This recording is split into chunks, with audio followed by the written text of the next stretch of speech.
Hola amigos, welcome to Life for Living Well channel. Please subscribe to keep the channel going. You can also check us out by visiting our website on www.lifeforlivingwell.com. Sit down and enjoy the helpful topic for this week.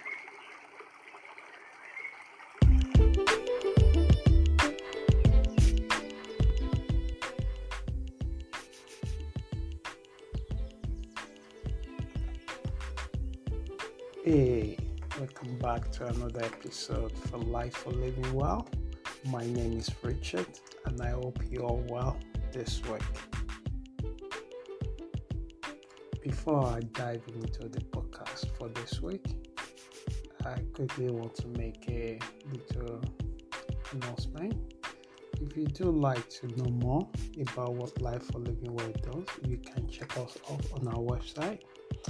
The community website is www.lifeforlivingwell.com.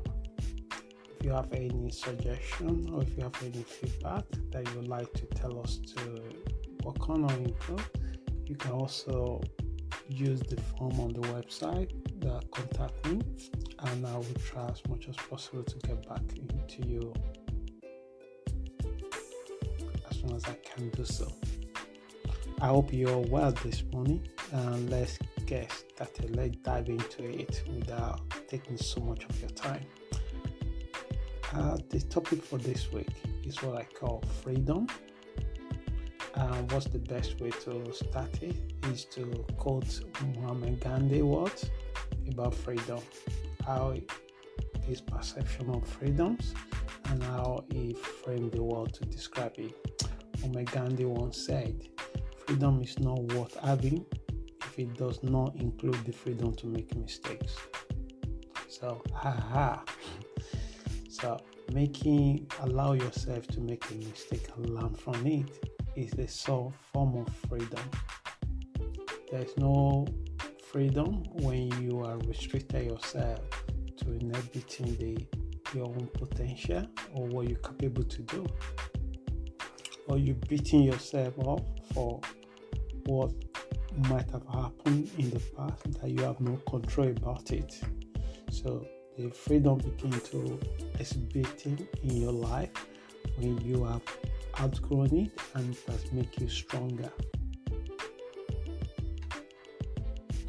Nothing more attracts humans than the idea and feelings of freedom. So the question is, what exactly is freedom? Someone once said, "Those who seek to take away freedom from the others do not deserve to enjoy it either," which is true. Anytime we are impeding other people's freedom or ability to be themselves, we also impeding ourselves to be our own, who we're supposed to be or who we are. Nations have gone to war to establish their independence from other passive powerful kingdoms or nations. Often, the question do not ask that open many doors that are being shut. For some reason, people don't seem to want to ask the question that can open many doors for them because of afraid of making a mistake, afraid of looking stupid. Why do you want freedom? So ask yourself why freedom is important to you. It has gone beyond rhetoric, but a true freedom that empowers you. So you want a freedom that can shake your core existence.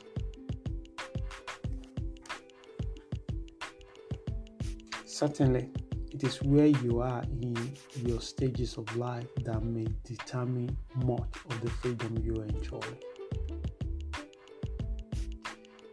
Viktor Frankl narrated event and experience of the Holocaust survivor in Auschwitz, backing up what kept some people alive despite the abject and inhumane treatment they received. the will to change themselves when they are compelled with the forces that are beyond their control, or sense of meaning, such as having family, children, or sheer determination to be alive. When it appeared their freedom had been taken away from them, but their oppressor failed to take their will to live. You can take everything from a man, according to Viktor Frankl, but what you cannot take from him is the meaning that he put to life. Some people might be growing their own flower in their own garden.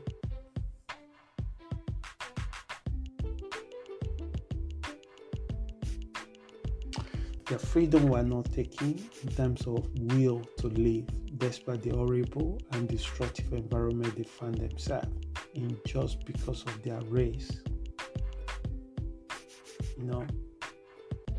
History shows that we as humans, we are capable to create and destroy.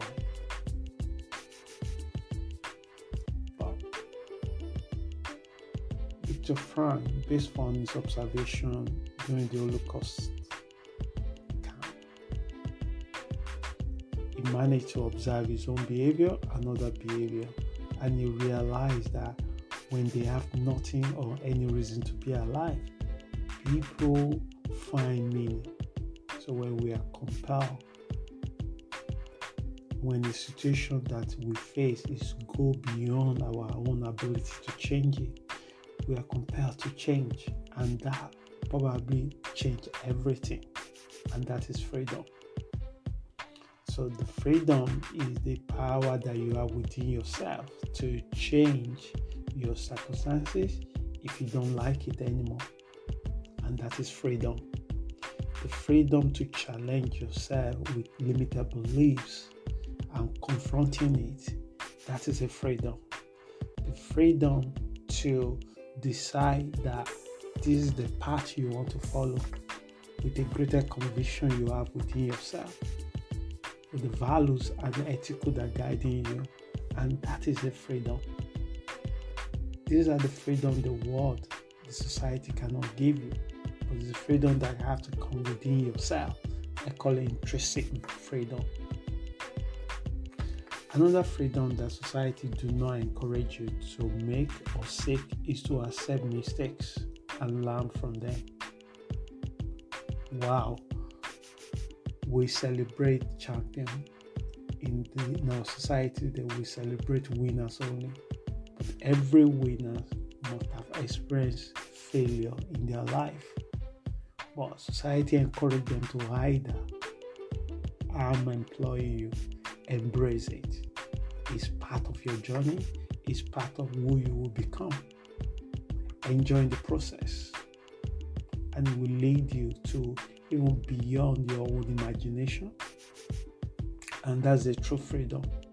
Many great inventions in the world happen as a result of the accidents that we call mistakes.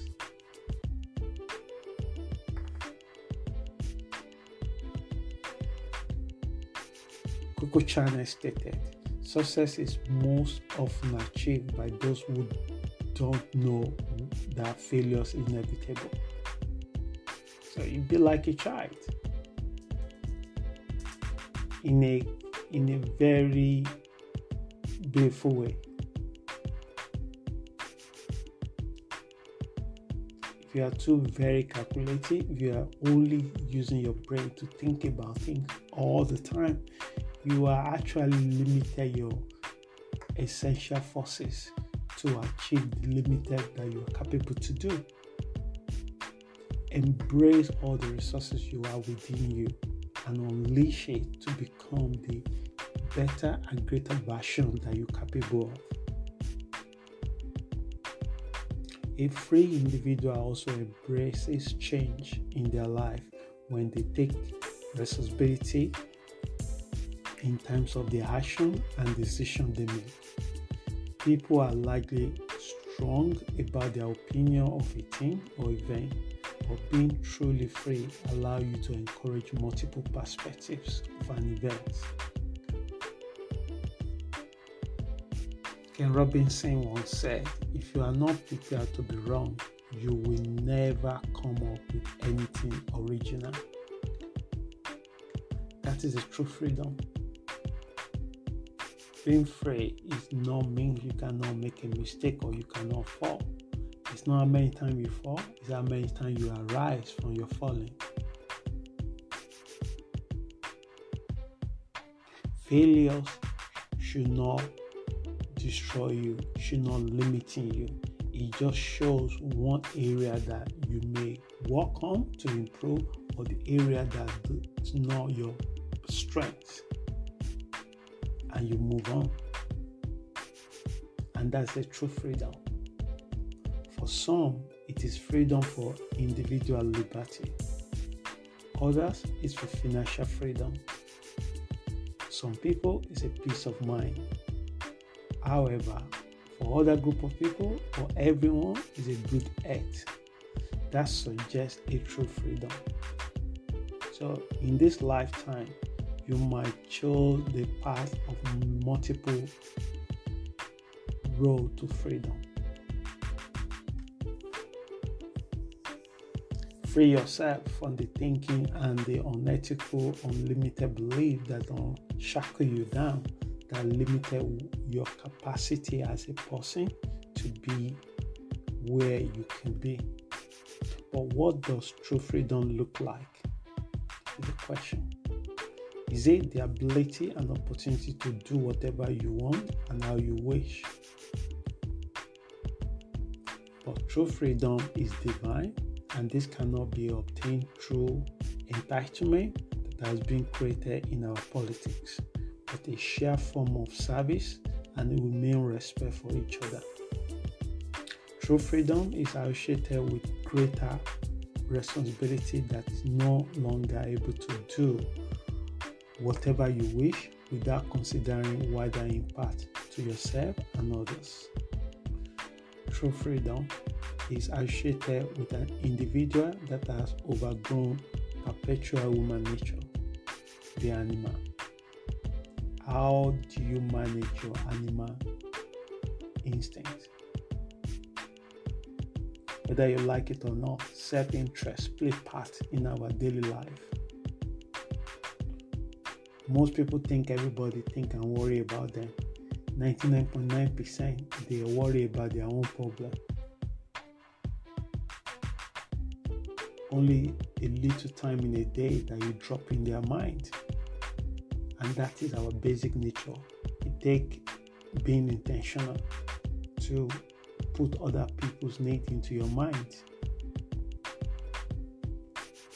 As I'm bringing the podcast to the end for this week, I implore you, what area of your life that you are stuck or limited yourself? What area of your life that need true freedoms and you have no idea how to start it? But I'm encouraging you this right now, that the true freedom begins within you, not from other people. It's from within you. And until you are tapped to it, you will not be able to start to release yourself from the shackle of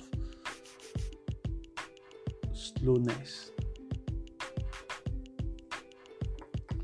How do we learn true freedom? The number one trait that demonstrates individuals that have freedom is self-discipline. Is at the heart of a real and true freedom. You cannot claim that you are free if you lack self-discipline, because your animal instinct will destroy the path you've chosen. Your animal instinct will become the obstacle. Your self-sabotaging will take so strong in you.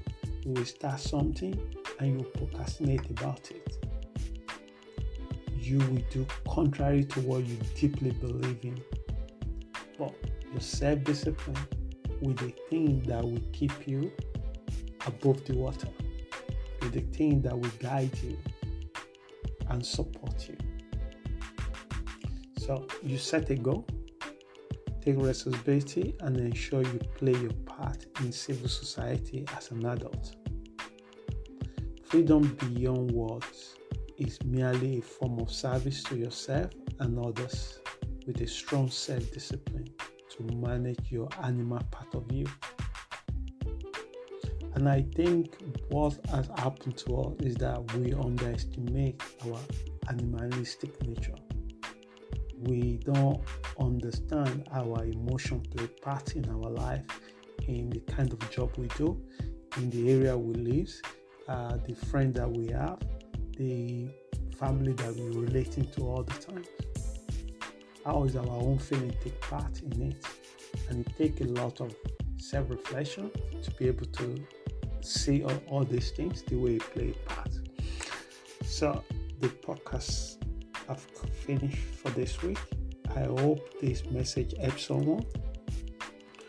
And if you do like to know more about Life for Living Well community, you can check us out on our website at www.lifeforlivingwell. Once again, my name is Richard, and I wish you well this week. Please stay safe and hasta pronto. Ciao.